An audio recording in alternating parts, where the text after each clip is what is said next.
The last plate of uneaten egg sandwiches had been cleared away. The final somber handshake offered. All I wanted was to escape the suffocating scent of lilies and grief that clung to my late Uncle Mark's house. The air was heavy, thick with the ghosts of polite condolences. I was 23, and I felt like a child playing dress-up in a suit that was too big. My tie a noose I'd been desperate to loosen all day. The remaining family had retreated to the kitchen, their hushed voices a distant murmur. This was my chance. I had my hand on the cold brass of the heavy oak door when she moved, a whisper of black silk, blocking my path. My Aunt Clara. She looked spectral in the dim hallway, her face pale against the severe black of her dress. She'd always been beautiful, in a sharp, intelligent way that was both intimidating and magnetic. Today, grief had hollowed out her cheeks, but it hadn't touched her eyes. They held a strange, burning intensity that had nothing to do with mourning. "Don't go just yet, Leo," she said. Her voice was low, a scratchy whisper that was a stark contrast to her usually crisp, confident tone. I pulled my hand back from the door as if it were red hot. "Clara, I should probably get going. It's been a long day." She took a step closer, erasing the safe distance between us. I could smell her perfume, a familiar gardenia scent she'd worn to every family gathering for the last decade. But now it felt illicit, invasive. "It has," she agreed, her eyes fixed on mine. "He'd want us to comfort each other." The words hung in the air, thick and dangerous. Comfort. A word so simple, yet in this context it felt like a landmine. This was Clara, my aunt, the woman who had patched up my scraped knees and critiqued my high school essays. Mark's wife, my dead uncle's wife. The rules were written in stone, in blood, in 20 years of family history. The silence of the huge house pressed in, amplifying the creak of a floorboard upstairs, the frantic, terrified beat of my own heart. A ghost of a 15-year-old me, the one with a hopeless, secret crush on his cool, beautiful aunt, stirred somewhere in the pit of my stomach, and I felt a hot flush of shame. I opened my mouth to say something, anything, to break the spell, something appropriate, something safe, but no words came. My gaze dropped from her intense eyes to her lips, then back again. I was trapped in her orbit, and the worst part was, I wasn't fighting it. A small, dark, treacherous part of me didn't want to. "Leo, are you staying for dinner?" "Mom's asking." The voice, sharp and clear from the top of the stairs, shattered the moment. Jessica, my cousin, Clara's daughter. The external world came crashing back in, the rules, the family, the impossible reality of what was happening. My body went rigid with panic. This was the moment of exposure, the bright, unforgiving spotlight. I could see the headline in my mind, the horrified looks, the family imploding. I had to leave. I had to run. But before I could force a single word past my lips, Clara answered for me, her voice miraculously steady, even warm. "He's staying, sweetie. We just have a few of your father's things to sort out." She didn't wait for a reply from upstairs. She didn't look at me for confirmation. Her eyes, dark and unreadable, remained locked on mine. And then she did something that made the air leave my lungs. She reached out, her fingers brushing the back of my hand as she moved past me to the door. With a decisive, almost defiant click, she turned the heavy brass key in the lock. The sound echoed in the cavernous hall, a final, metallic thud. Point of no return. She turned back to me, a faint, sad smile playing on her lips. "Everyone's gone now," she murmured, her voice a conspiratorial whisper that sent a shiver down my spine. "I need your help with something." In his study. Mark's study was his sanctum sanctorum, and stepping into it felt like a transgression in itself. The air, cool and still, was a mix of old paper, rich leather, and the faint, sweet ghost of his pipe tobacco. It was a room I had only ever peeked into. Now I was inside, the door closed behind me, a willing conspirator. A green banker's lamp on the sprawling mahogany desk cast the only light, making the shadows of the book-lined walls climb toward the ceiling. Clara moved to a low cabinet and pulled out a bottle of amber liquid and 2 heavy crystal tumblers. Mark's prized single malt. She poured 2 generous measures without a word. The silence was heavier than any conversation. "He wanted me to catalog his records," she said finally. Her voice was flat. "He made a list. He was always making lists." She handed me a glass. The whiskey burned a welcome trail down my throat, a liquid courage I desperately needed. We sat on the thick Persian rug, surrounded by stacks of vinyl. The task was absurd, a flimsy excuse, but we both clung to it. Our knees brushed as I reached for a stack. A jolt, electric and sharp, shot through me. I saw her notice it, a flicker in her eyes before she looked away. For an hour, we sorted in near silence. The only sounds the soft slide of cardboard sleeves and the clink of our glasses. The conversation, when it came, started with Mark but quickly drifted. She spoke of his passions, his books, his records, his vintage maps, and as she talked, I realized she was painting a portrait of her own loneliness. "He loved his things," she murmured, staring into her glass. "Sometimes I think he loved the idea of them more than the reality of them. The idea of me, too." My heart ached for her. A genuine, painful pang that mixed dangerously with the illicit thrill of our proximity. Then, my fingers brushed against a plain, dark blue sleeve. The album was called Midnight Blue. Clara's breath caught. She reached out and took it from me, her fingers tracing the simple lettering as if it were a scar. "This one," she whispered. "He bought this for me on our 5th anniversary. He said it was going to be our song." She gave a small, bitter laugh. "He never once listened to it with me. It just sat on the shelf. Another perfect object in his perfect collection." The record was no longer just a record. It was a symbol, a testament to her silent unhappiness, a secret she had just shared with me. The air in the room became thick, charged. I was about to say something, anything, when a sharp, jarring vibration cut through the quiet. Her phone, lying on the desk, lit up. The screen illuminated a single name: Susan. Clara's entire body tensed. The soft, vulnerable woman from a moment ago vanished, replaced by a mask of steel. She picked up the phone, her back straightening. "Susan, hi," she said, her voice a pitch-perfect performance of weary grief. "No, I'm fine. Just tired. I'm just sitting in the quiet." A pause. I held my breath, an unwilling accomplice trapped in her lie. "No, Leo left hours ago. I'm alone. I just need to be alone tonight." The lie was a brick, laid right in the foundation of whatever this was we were building between us. When she hung up, she didn't look at me for a long moment. The shared deception hung in the air, a bond stronger than any truth. Wordlessly, I took the Midnight Blue album from her hands.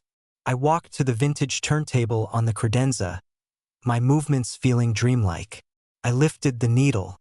The soft hiss and crackle filled the room, followed by the lonely, melancholic wail of a saxophone. The music was beautiful and sad, the sound of a city at 3 a.m. It wove a cocoon around us, sealing us off from the rest of the world, from Susan, from the ghost of my uncle. Clara stood up, her eyes never leaving mine. I stood to meet her. The music pulled us into the center of the room, into the small pool of light from the desk lamp. We were inches apart. I could feel the warmth radiating from her skin. The question of the last few hours hung in the scant space between our lips. The world had narrowed to her eyes, dark and deep and filled with a terrifying, exhilarating mixture of sorrow and desire. I was going to kiss her. I knew it. She knew it. Then, she spoke, her voice barely a breath. "He never danced with me." Her words, laced with a decade of loneliness, were colder than any rejection. She took a tiny, deliberate step back, and the spell shattered. The room was just a room again, The music was just a sad song. "You should get some rest," she said, her tone formal, distant. She turned away, but as I reached the door, she added, her back still to me, "Leave the record. I might listen to it again." Sleep didn't come. I lay in the guest room, the sheets twisted around me, the silence of the old house a physical weight. Every creak of the floorboards was her, on her way to my door. Every sigh of the wind was my uncle's ghost, watching. The night replayed in a torturous loop. The smoky jazz, the scent of her perfume, the inches of air between us, charged and electric. Her final words, "He never danced with me," were a masterstroke of retreat, pushing me away while simultaneously pulling me deeper into the orbit of her loneliness. I felt like a fool, a pawn in a game I didn't understand. By morning, I was hollowed out, my resolve hardened. I would have coffee, make a polite, final excuse, and leave. I found her in the kitchen. She was standing by the large bay window, staring out at the dew-soaked lawn, a white porcelain mug cradled in her hands. The harsh morning light was unforgiving, showing the faint lines of exhaustion around her eyes. The atmosphere was brittle, the air thick with everything left unsaid. "Coffee's fresh," she said, without turning around. Her voice was flat, devoid of last night's conspiratorial warmth. It was a dismissal. Fine. I would take the out she was giving me. I was pouring the black liquid into a mug when the doorbell chimed. A shrill, violent intrusion. We both froze. Our eyes met for the first time that morning, a shared flash of pure panic. Before either of us could move, the front door clicked open. Susan never waited for an invitation, and her voice, painfully cheerful, echoed down the hall. "Clara? I brought pastries." Susan swept into the kitchen like a benevolent tornado, carrying a bakery box and a gaze as sharp as a surgeon's scalpel. She stopped short when she saw me. "Leo? My goodness, you're still here."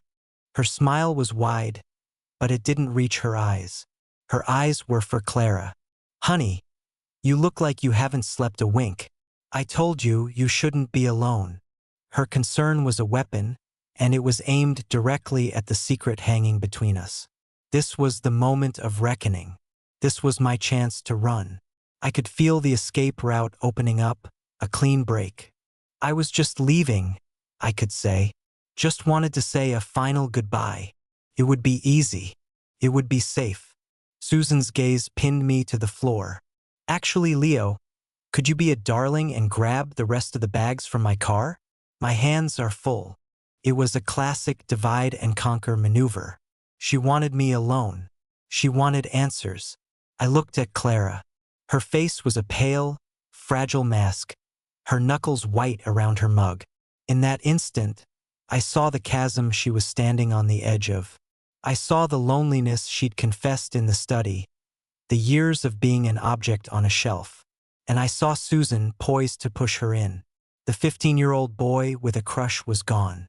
The man who had stood with her in the lamplight, listening to that sad, beautiful music, made a choice. "I'm staying," I said, my voice sounding clearer and more resolute than I felt. I looked directly at Susan, forcing myself not to flinch. "Clara asked me to stay for a few more days. There's a lot to sort out around the house." The lie was out, felt solid, real. A line had been drawn. I had just stepped over it, publicly declaring my allegiance. Susan's smile tightened. "Oh, how helpful of you," she said, the words dripping with suspicion. I endured her interrogation on the driveway, a barrage of thinly veiled questions about my job, my girlfriend, my sudden availability, answering with a blandness that only seemed to fuel her certainty that something was wrong. When she finally left, her car crunching over the gravel, the kitchen was silent again. But the silence was different.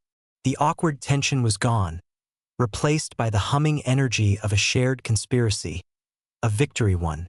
Clara was still by the window, her shoulders shaking slightly. I thought she was crying. I took a step toward her and she turned. She wasn't crying. A single, powerful emotion shone on her face. Relief. She crossed the room in 2 quick strides and grabbed my forearm.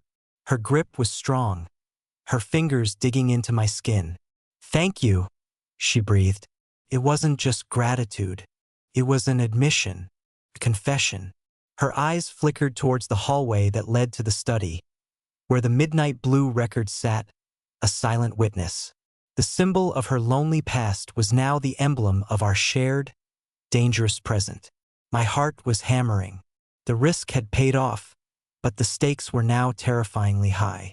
I needed to get out, to breathe air that wasn't thick with her perfume and our secrets. I gently pulled my arm from her grasp. I should get some air. I turned to leave. As I passed her, her hand shot out again, not to hold me, but to press something small, cold, and metallic into my palm, her fingers closing mine around it. The touch was fleeting, electric. I didn't stop. I walked down the hall, my pulse pounding in my ears.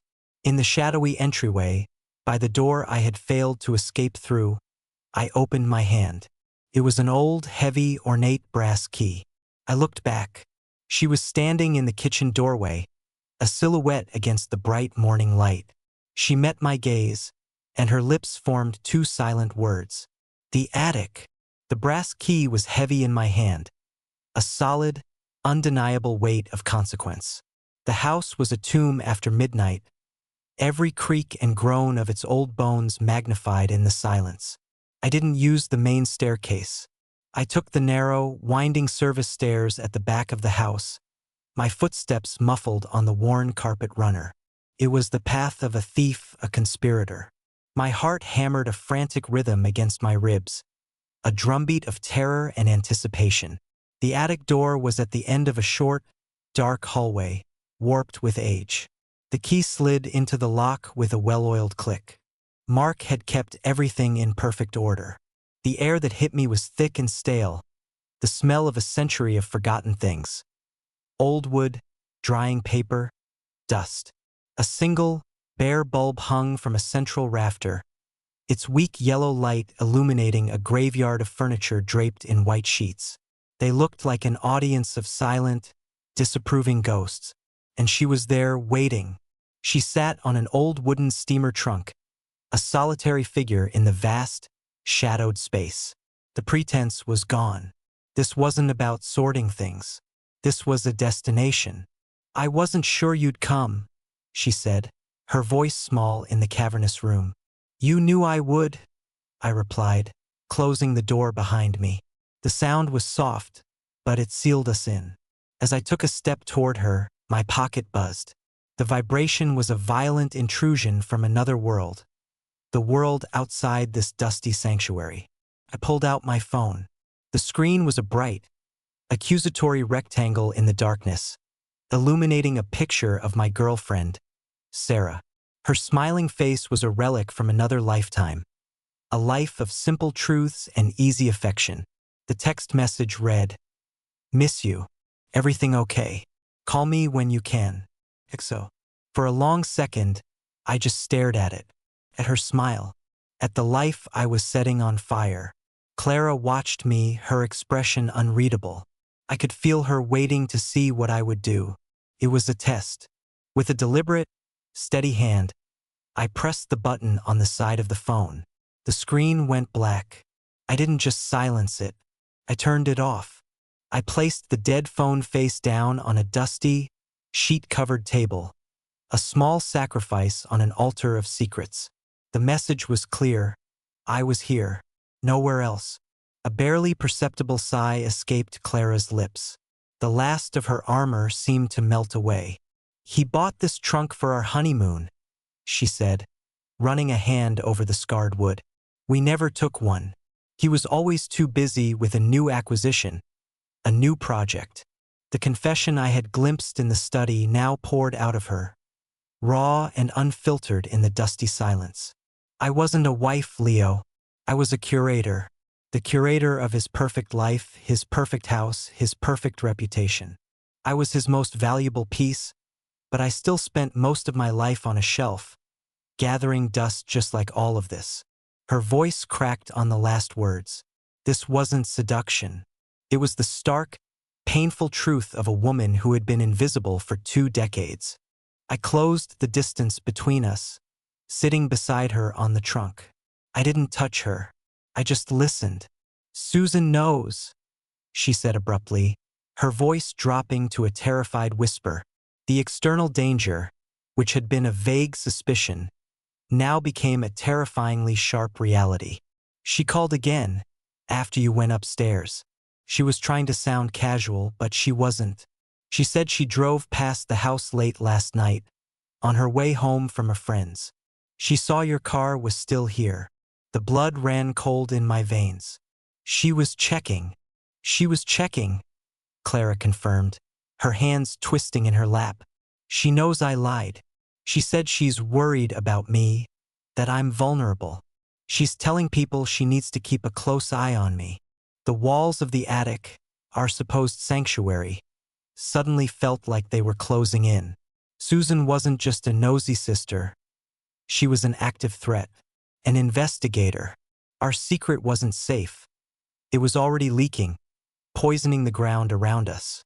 We were no longer just hiding. We were being hunted. "This is insane," she whispered, her eyes wide with a fear that mirrored my own. "This will destroy everything. Your life, my children, the full weight of the consequences. Family ruin, public disgrace, the wreckage of so many lives, crashed down on us in the suffocating silence." The thrill was gone, replaced by the cold, hard reality of the price. Logic, survival, everything screamed at me to run, to turn my phone back on, call Sarah, and pretend this fever dream never happened. Instead, I looked at her, at the beautiful, lonely woman who had been a ghost in her own life. I looked at the choice I had made when I turned off my phone. The risk was no longer a hypothetical. It was real, and it was bearing down on us. "Then let's make it worth the risk," I said, the words coming out low and fierce. She looked up at me, her fear warring with a flicker of something else, defiance, hope. I made a final, reckless decision. Staying here, hiding in the shadows of this house, was a slow death. We were trapped. The only way out was to push forward. "Meet me tomorrow," I said, my voice urgent. I was taking control, taking the lead. "Not here. The house isn't safe. The cafe in Northwood. The one by the old cinema. 3 o'clock. It was a crazy gamble, pushing us out of the secret darkness and into the open world, where anyone could see, where Susan could see. "Leo, we can't. We can't stay here," I finished for her, my gaze unwavering. 3 o'clock. The cafe was noisy, a clatter of ceramic and steam hissing from the espresso machine. We sat at a small table in the corner, 2 cold coffees untouched between us. We were in public, surrounded by strangers living out their ordinary afternoons, and yet I had never felt so exposed. The anonymous chatter was a poor shield for the silent, frantic conversation happening in the space between our eyes. The intimacy of the attic, of the lamplit study, had been replaced by the harsh, unforgiving light of the real world. Here she wasn't just Clara. She was a woman who could be someone's mother, someone's sister-in-law. And I wasn't just Leo. I was the nephew, the boyfriend of a girl named Sarah, a young man with a life that was still a blank page. A page we were about to either tear up or write a terrible, beautiful secret across. This was the climax. Not a passionate embrace in a dusty attic, but a stark choice under the hum of fluorescent lights. I laid my cards on the table first, my voice low and steady. We could have a life of lies, stolen moments in cheap motels, coded text messages, a constant fear of a familiar car, a chance encounter of Susan's concern. That's one option. She didn't flinch. She met my gaze, her eyes dark with a pragmatism that was both heartbreaking and admirable. "There's another," she said, her voice even. "I sell the house. I tell everyone the memories are too much. I move across the country. California, maybe. We say goodbye, right here, and we never see or speak to each other again. We go back to our lives. Or what's left of them. Clean break. A surgical amputation. The thought of it was a physical pain, a hollowness in my chest. We sat in the silence of those two impossible futures. A life of secrets or a life of regret. A man at a nearby table glanced over, his eyes lingering for a fraction of a second too long. Was it recognition, or just the paranoia that would now be our constant companion? The moment was a reminder. The world is small, and it is always watching. Clara looked down at her hands, then back at me. A decision had been made. I could see it in the subtle shift of her shoulders, the newfound clarity in her eyes. There's a third option, she said softly. I sell the house, but I don't run across the country. I move to the city. It's only an hour away. Close enough to be possible. Far enough to be safe. She was rewriting the rules. Not a life of lies and not a clean break. Something new. We won't be a couple, she continued, her voice firm. We can't be. Not in any way the world understands. But we don't have to be strangers. She was offering a third way. A secret life, but one lived on our own terms. A life of carefully curated moments, not of desperate, stolen ones. A life in the margins. It was a terrible, beautiful, and deeply dangerous idea, and I knew with absolute certainty it was the only choice we could both live with. I simply nodded. It was enough. 1 month later, I was back in my own apartment, a space that now felt foreign, like a stage set for a life I was no longer sure I was living. My phone was on again. Sarah and I had a long, difficult conversation. The lies I told her tasted like ash in my mouth. She knew something was wrong, but she couldn't name the shape of the ghost that had come between us. The mail arrived. Amid the bills and junk mail was a square, brown cardboard package with no return address. My heart stopped. My hands trembled slightly as I tore it open. Inside, nestled in bubble wrap, was a familiar dark blue sleeve. Midnight blue. My breath hitched. I slid the record out. Tucked into the inner sleeve was a small, thick, cream-colored card, the kind you use for formal invitations. The embossing was simple, elegant. It wasn't a long letter.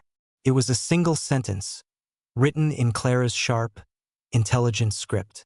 My collection is smaller now, but infinitely more valuable. It was a promise, a validation, a new kind of love letter. It was the first rule of our new life. I walked to the turntable in my living room, the one I'd bought the week before. I placed the vinyl on the platter and gently lowered the needle. The familiar hiss and crackle filled my quiet apartment, followed by the lonely, beautiful wail of the saxophone. I didn't listen to the music as a memory of a sad, lonely woman.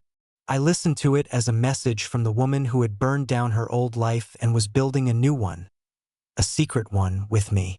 I closed my eyes, letting the music wash over me. My hand rested on the edge of the spinning record, the vibrations humming through my fingertips as the needle whispered their secret into the quiet room.